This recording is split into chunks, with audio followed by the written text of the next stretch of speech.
Edith Bouvier Beale, first cousin of Jackie Kennedy, became a movie star in the 70s, but not exactly in the way that she had always dreamed of. The life of little Edie Beale was long, fascinating, and incredibly entertaining. Born in New York City in 1917, Edith Bouvier Beale, affectionately known as Little Edie, only knew wealth in the early years of her life. Her father, Phelan Beale, was a Wall Street lawyer, while her mother, Edith Ewing Beale, also called Big Edie, came from money as the daughter of a rich judge. Her father had a reputation for boasting that their family tree came from French nobles, but that claim was unsubstantiated. Big Edie's family pushed her to marry as early as possible, so she married the 36-year-old Phelan in 1917 at the age of 22. They moved to an Upper East Side apartment and began having children, the oldest of which was little Edie. By 1923, the family purchased their Grey Gardens property in East Hampton.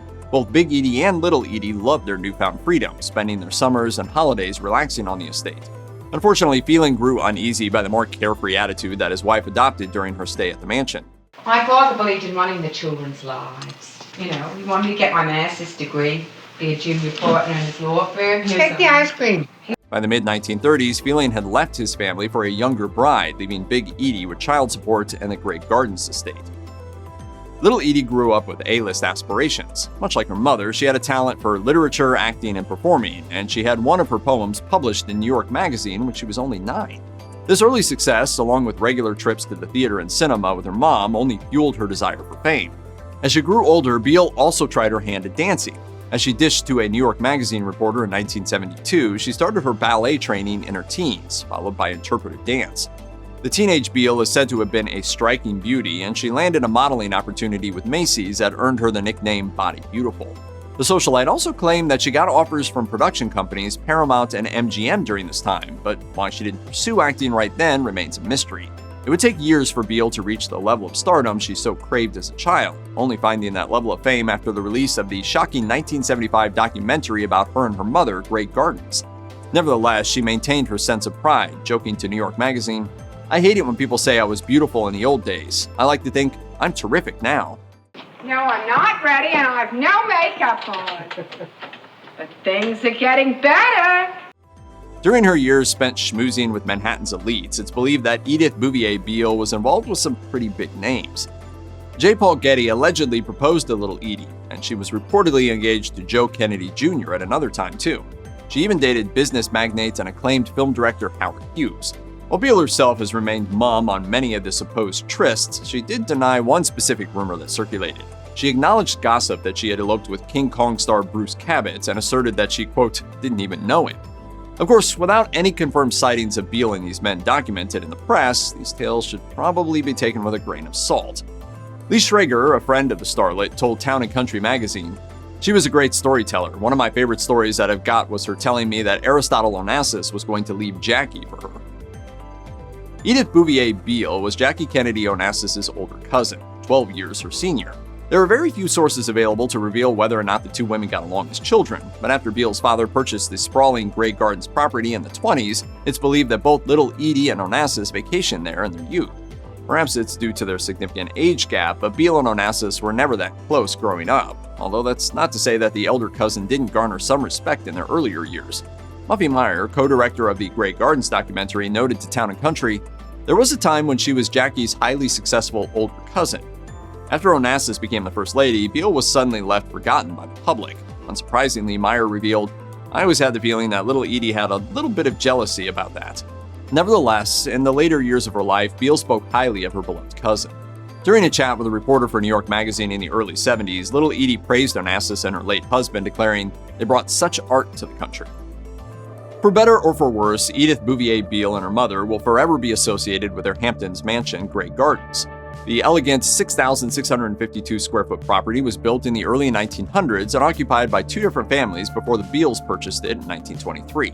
It's said that Big Edie was immediately drawn to the estate, as it gave the former singer a more easygoing lifestyle than the high society living she inhabited in New York. Sadly, Big Edie's new way of living was too much for her husband, and the pair separated in the early 1930s. Big Edie got to keep Grey Gardens in the divorce, and although the Great Depression was well underway, the socialites could still keep an entire staff at the property, including housekeepers, a cook, a chauffeur, and a governess. This dark economic time did little to impact Big Edie, as her father, Major Bouvier, was giving her an allowance of $3,500 a year. That allowed for a more cushy lifestyle until he died in 1948.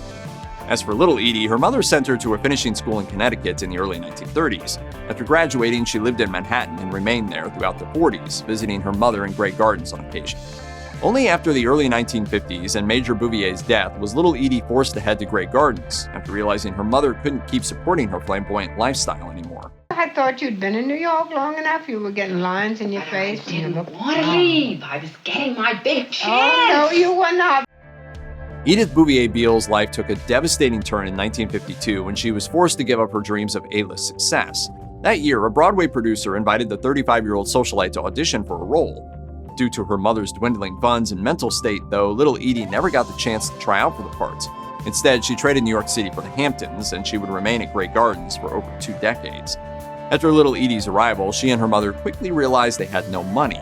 Major Beale left behind $65,000 for them in a trust, but little Edie later alleged that Jackie Kennedy's father, her uncle, took all of the money, leaving Big Edie with only $300 a month. The Beales began selling many of their valuables, and they remained afloat until the 1960s with the help of Tom Logan, the property's caretaker.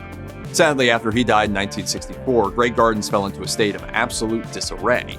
With a subsequent burglary affecting Big Edie's mental state, the women began living a reclusive life.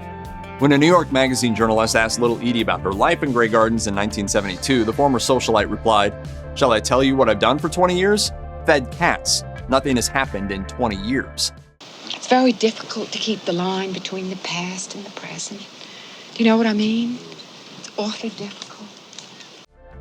By the early 1960s, Edith Bouvier Beale's life in Grey Gardens was far from her time at the beautiful Gothic mansion she once spent her summers at. The abode was filled with countless cats, raccoons, and possums, while many of the rooms weren't accessible at all. In 1971, the press had a field day with the Hamptons estate after the Suffolk County Health Department went to Grey Gardens and discovered the horrific state it was in. This included a mountain of empty cans in the dining room and human waste in the bedrooms. Health Department officials threatened to evict the socialites and her aging mother unless they took care of the squalor they were living in. Former First Lady Jackie Kennedy had to step in and help pay for the mansion's cleaning, which cost $32,000 according to the Vintage News. I thought you were going to clean up, Edie. I tried. I swept the floor. Albert and David Maysles were respected filmmakers in the 1960s and 70s, known for their documentaries Salesmen and Gimme Shelter. In 1974, they made their way to the Hamptons to film their newest project, the appropriately titled Grey Gardens. It was released the following year. Because of the horrendous state of the property and fleas that filled the room, the directors had to wear flea collars around their ankles while they shot some truly unbelievable footage. That included a cat relieving itself on once expensive artwork and raccoons making a home for themselves in the walls. Grey Gardens was a hit upon its release, and it left a staggering cultural legacy. There was a Tony-winning Broadway musical, an HBO movie starring Drew Barrymore and Jessica Lange, and a parody for the first episode of Documentary Now featuring Fred Armisen and Bill Hader. In 2010, the Library of Congress added Grey Gardens to the National Film Registry for its significance in film history. Big and Little Edie apparently loved the documentary about their lives, and they were paid $5,000 each for their involvement, enough to keep them afloat for a while. 2 years after the release of Grey Gardens, Big Edie died, leaving her daughter with the crumbling property. Beale decided she would finally sell the estate, and she spent the next 2 years looking for a buyer. According to the Georgetown Ladies Social Club, the former socialite tried selling the property to her famous cousin Jackie, but found no success. As Beale declared, "My impoverishment became a vast public relations problem for Jackie. She wanted nothing to do with it." With her cousin out of the picture, Beale set out to look for someone who wouldn't bulldoze the house. After a lengthy search, Ben Bradley and his wife Sally Quinn purchased Grey Gardens in 1979 for $220,000. Although the couple were horrified by the dilapidated state the home was in, they saw potential. Quinn later recalled to Town and Country, "I said, 'Oh my God, this is the most beautiful house I've ever seen.' And Edie did this little pirouette in the middle of the hall and she said, 'Yes, all it needs is a coat of paint.'" Throughout the Grey Gardens documentary, it's clear that little Edie had serious regrets about trading her Hollywood dreams for life in her mother's mansion. Still, she found it impossible to bring herself to leave. I suppose I won't get out of here till she dies or I die. Beale's words ended up being prophetic. When Big Edie died about 2 years after the documentary was released, little Edie finally returned to New York City, and this time she had an adoring fan base. When a Grey Gardens producer asked her what she wanted to do next with her life, Beale declared that she wanted to pursue singing, and that's precisely what she did. For a while, little Edie found success as a cabaret singer in New York, and she performed for A-list fans including Andy Warhol and Truman Capote. According to those closest to her, it was the time in her life that she felt the most happy. Muffy Meyer, co-editor and co-director of Grey Gardens, told Town & Country she was never a fantastic singer, but she was sure a great show person. During her time as a nightclub singer in New York, some fans worried that Edith Bouvier Beale was being exploited due to her involvement in the voyeuristic Grey Gardens documentary. The star rejected the notion, once declaring, "This is something I've been planning since I was 19. I don't care what they say about me. I'm just going to have a ball." Eventually, Beale grew tired of life in the Big Apple, so she set off for Florida. She found herself right at home in Miami, spending time with the locals and becoming a regular at a local gay bar. Muffy Meyer recalled, "She loved hanging out in the bar, obviously, because she was a big celebrity among the boys." Florida was where Beale remained until her death in 2002. As her friend Lee Schrager told Town & Country, she wasn't angry how life ended up for her. She was a society debutante, and she ended up alone without much money. She didn't complain.